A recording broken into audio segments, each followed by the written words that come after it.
bonjour.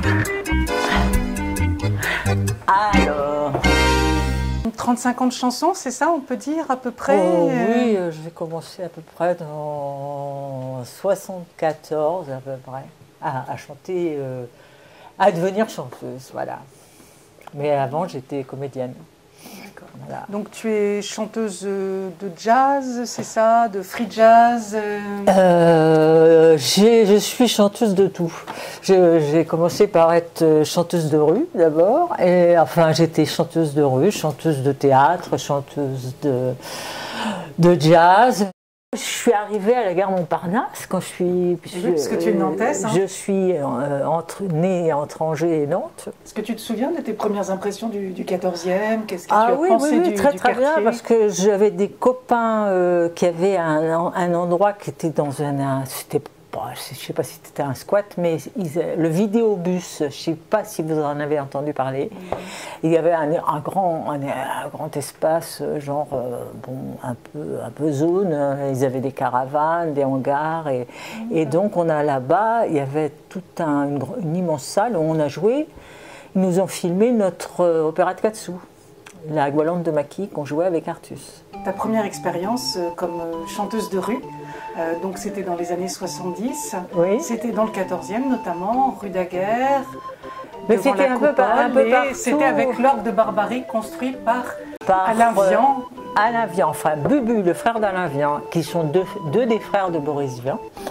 Et on a eu cet orgue tout à fait par hasard, par un copain, à une fête qui se passait à la cartoucherie.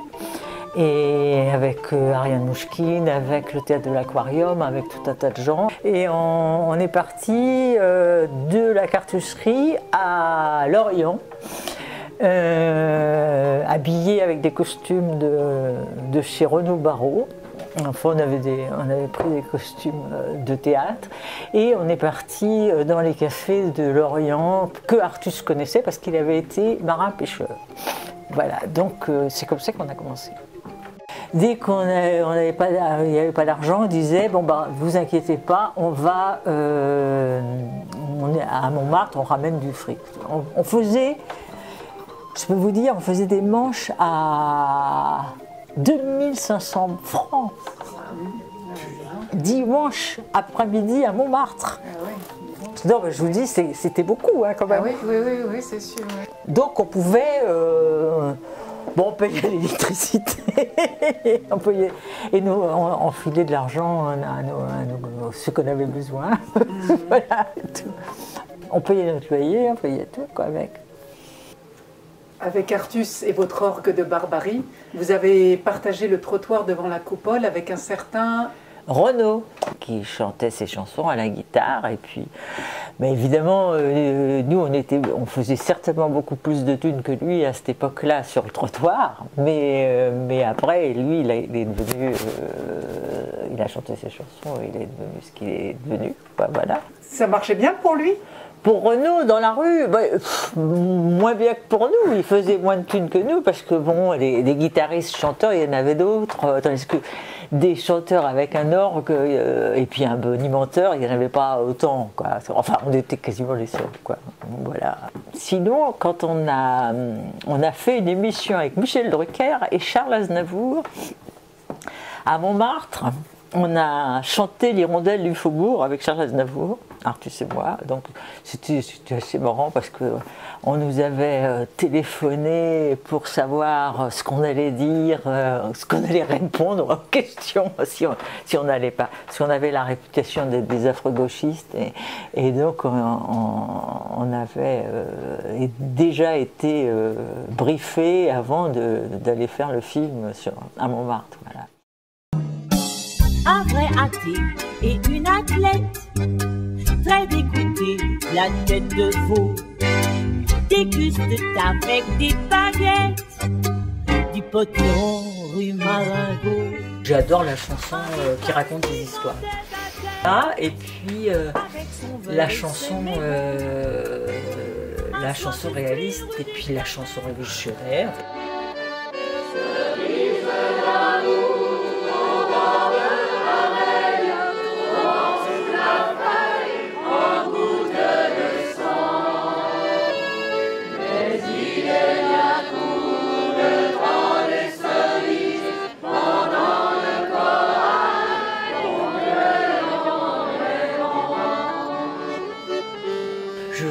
quelqu'un qui a choisi de faire de la rue, pas par hasard non plus, parce que c'est un endroit où il se passe plein de trucs. C'est pas forcément facile, parce que on est à la merci d'un tas d'événements qui peuvent se passer. Ça passe, et puis il faut arrêter les gens, il faut les retenir. C'est l'artiste, c'est le bohème qui s'en souffle, rime, rêveur, à sonner à celle qu'il aime, on se donnera par le cœur. C'est la crédit qui fait ripaille, qui se qui a des amis, c'est la canaille.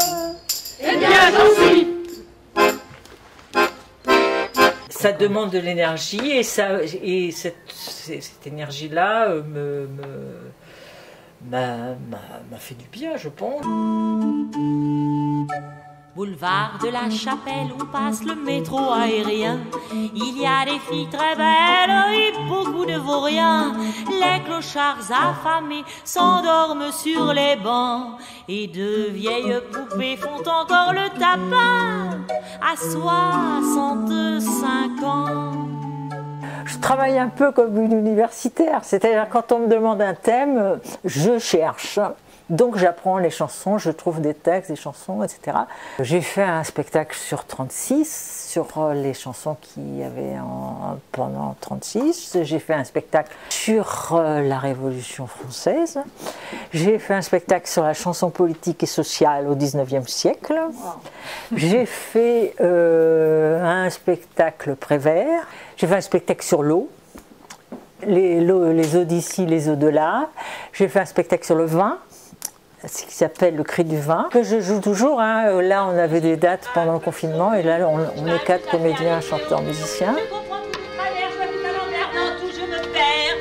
Cela prouve tout simplement que j'ai du cran et du tempérament. Quand je suis paf, paf, paf, paf, ça me chatouille le pif, pif, pif, pif. Ça fait que j'ai plus paf, pif, paf, paf, et que j'ai mal au tif. En tant que chanteuse de jazz, tu as aussi chanté dans un lieu mythique de Montparnasse qui s'appelle le Petit Journal Montparnasse. Voilà, oui, j'ai joué dans les clubs de l'époque, dont le Petit Journal Montparnasse, qui était un club qui marchait tous les jours. Et on était payé en cachet, ce qui est quand même une grande différence avec ce qui se passe actuellement, où les patrons de boîte ne payent plus les musiciens à la hauteur de leur talent.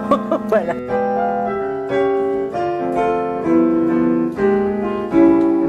Blues sur vos peaux noires, cris et rires sur vos peaux blanches, fardées de nuit, peintes de jour, vêtues de vos sales ongles rouges, vos corps de fleurs grandes ouvertes, aux senteurs de vie et d'amour, généreuse.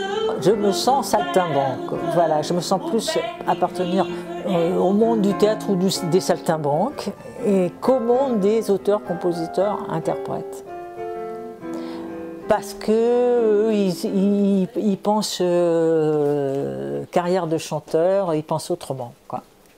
Je n'ai pas un ego surdimensionné. Voilà. J'ai peut-être pour faire une chanteuse, auteur, compositeur, interprète. Je suis quelqu'un qui désobéissant. Rebelle, désobéissante. Comme la poésie, parce que la poésie sans désobéissance, c'est pas de la poésie, quoi.